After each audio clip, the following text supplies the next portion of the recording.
বন্ধুরা আপনারা দেখতে পাচ্ছেন এই বাসটি মূলত ফিউজ কাটআউটে বাতাসে ধাক্কা দিয়ে বারবার আঘাত করায় ফিউজটি নিচের কাটআউটের নিচের অংশ থেকে খুলে যায়।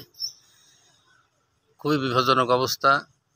আমরা লাইনটি বন্ধ করে বাসটি কেটে মূলত লাইনটি নিরাপদ করব।